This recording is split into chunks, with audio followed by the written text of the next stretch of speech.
From MTN News, this is Montana This Morning. An early morning shooting at the Billings Clinic in Billings inside the emergency room. We have the details of that coming up. I'm Joe St. George on Capitol Hill. Could the expanded child tax credit make a comeback later this year? Parents, I know this may impact your life. We break down the political possibilities next. I'm Kristen Merkel in Belgrade, where Story Creek Elementary is celebrating one teacher for her innovation in science and engineering. Well, good morning and happy Monday, Southwest Montana. Chell Manette with you here. A lovely morning outside. You do want to have something on you, though. It is a bit brisk in some parts of Southwest Montana right now. Definitely need a jacket as you're stepping out the door. It is chilly for sure, but this is typical fall weather. We start seeing some frost and then temperatures warm up. We just don't normally see it warm up quite as much as it has. Yeah, that's for sure. Morning temperatures near freezing or below. Right now 28 in Belgrade, 28 in Butte. We're at 21 in West Yellowstone. But with clear skies, that means plenty of sunshine. This is on the Bozeman ICAM on the MSU campus. Temperatures topping out near 70 degrees, 10 to 15 degrees above average for most of the area to begin the week. We do have a big shift in our weather pattern heading into the weekend. Talk more in depth about that, of course, in just a little bit. All right, thank you, Matt. Our top story takes us to Billings this morning. Police there say a person shot by police and taken into custody after shooting at officers responding to a disturbance at the Billings Clinic emergency room. Police say the incident happened Sunday evening around 5:15 as they were responding to a call of a person with a gun at the emergency room. Police say when they arrived, the person fired one round at officers. Officers returned fire, struck the suspect, and then took that person into custody. Billings Clinic and police say no hospital staff or police were injured. No active threat remained. That incident still under investigation. More details will be released, and we'll continue to follow that online and on air. Meantime, when it comes to inflation, there isn't two Americas. The rising prices affect each and every one of us in the U.S. But for one group of Americans, there is a growing concern that inflation could price them out of a world they've known for decades. In this morning's Two Americas report, Matt Pearl talks to seniors here in Bozeman about how inflation affects their daily lives. How are you today? How am I? I'm hanging in there. I'm a little amazed every time. Didn't expect this at all. No, I just came to play bingo. Every time someone agrees to sit down with a journalist they've never met and share their story. We're living in a period of major transition. On this day, we walked into a senior center in Bozeman, Montana. 3 seniors we'd never met, Maybe up there, paused their days to speak about what has become 1, 2, 3, 4, 5, 6, 7. a far too familiar feeling. We're all lucky if we're getting older, but what if you don't have the money? You're on a fixed income. You only get so much. I really don't think that we as a nation honor and take care of our older people very well. In the past decade, the number of Americans aged 60 and up increased by 34%. They're facing rising costs of food and medicine and a boom on housing few expected.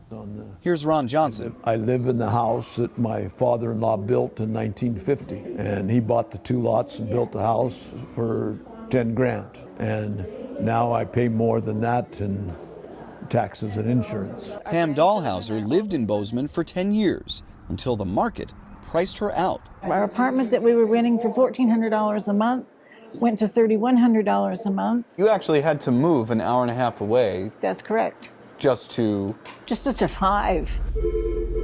The poverty rate among seniors is 1/3 of what it was in the 60s. But because there are so many more seniors in general, the number in poverty has gone up, especially in the last decade. B9. So has the number of seniors just feeling a greater burden. Joanne Wood plays bingo at the Bozeman Senior Center.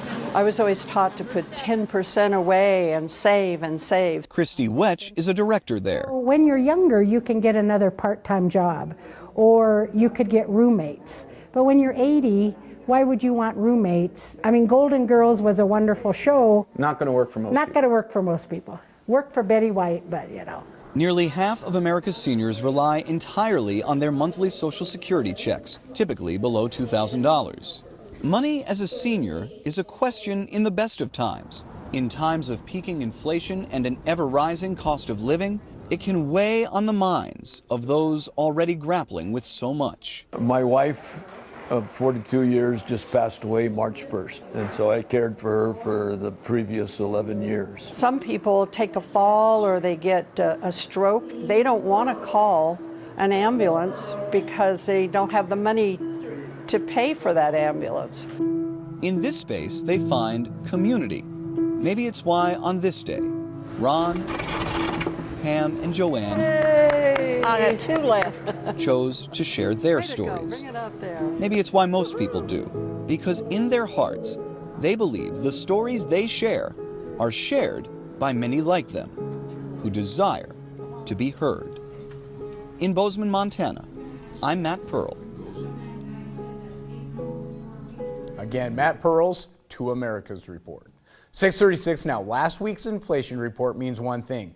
The high cost of goods and services will remain a problem for a while. Some economists say we may have 6 more months left of high inflation, while others fear it could last a lot longer. For older Americans, Social Security checks will be higher next year, but what about for parents who are still working? Our Joe St. George reports an old debate over child tax credit is back. I want to put 4 words on the screen: expanded child tax credit. Parents, I know you remember that. If you don't, it's what gave parents with a child age 6 or older a $3,000 tax credit. Parents with a younger child received a $3,600 one. About half of that was given in monthly payments deposited directly into bank accounts. If you're a parent of multiple children, that added up fast. In fact, census data suggests child poverty was cut by 40% last year, partially because of the tax cut. This was a COVID perk from 2021. Congress canceled it, though, in 2022, but could it make a comeback? Well, the debate has begun to potentially revive a version of the expanded credit in the coming weeks. Currently, the normal $2,000 annual child tax credit remains the law, but a number of Democrats and even some Republicans have suggested that credit needs to be higher. Remember, it went away because Democratic leaders couldn't get Democratic Senator Joe Manchin of West Virginia or any other Republican on board this year without instituting major changes. So what's changed? Well, Democrats appear more open to bringing back a version of it, even if it means lower salary qualifications, new work requirements, or lower amounts given.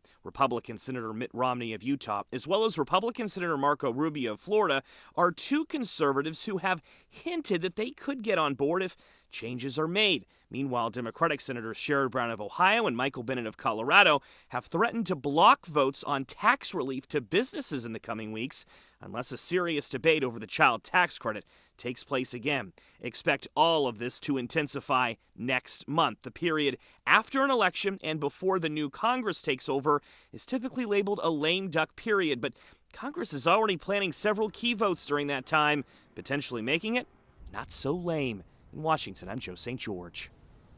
All right, 6:38 now. The students of an elementary teacher in Belgrade say they're excited to learn she's a finalist for national recognition. DN's Kristen Merkel shows us what sets this teacher apart. I'm here at Story Creek Elementary, where staff and students are more than excited to celebrate one teacher for her innovation inside and outside of the classroom. We love Miss Rapstad! Miss Rapstad is a really nice teacher, and that we think that when we got her, it was like an opportunity of a lifetime. Students in Amanda Rapstad's 4th grade class are big fans of her teaching skills in the classroom. Ever since I've moved here, I've had great teachers, but she's the only one who helps us with everything and gives us time with everything we need to learn. And Principal Lori Degenhart is not surprised that Rapstad is a finalist for the Presidential Award in Math and Science. I've been in education now for 27 years, and she's one of the top educators I've ever worked with. Rapstad was nominated by a fellow teacher for the Presidential Award for her science and engineering work at MSU working on cleaner air. Air filters to clean smoke and ash out of the air when Denton had their wildfire. And that was part of an engineering project called Looks Like Me, where we get kids to recognize that engineers don't just build buildings. And not only is Rapstad doing a lot of engineering work, her kids are learning more about the subject. We give out surveys for the Looks Like Me program through MSU. And their knowledge of like what engineers actually do had like gone way up. She believes science is a great area for students to really experience what they're learning in a hands-on way, and she owes her passion for teaching to all her past educators. I had amazing teachers growing up and always wanted to do that and never really wavered from it. And she is leaving the same impact on her students. She really lets us do a lot of things that we like to do, and she's just amazing. Rapsid will find out soon if her nomination is successful and if she is selected to travel to Washington, D.C. for the final award. In Belgrade, Kristen Merkel, MTN News.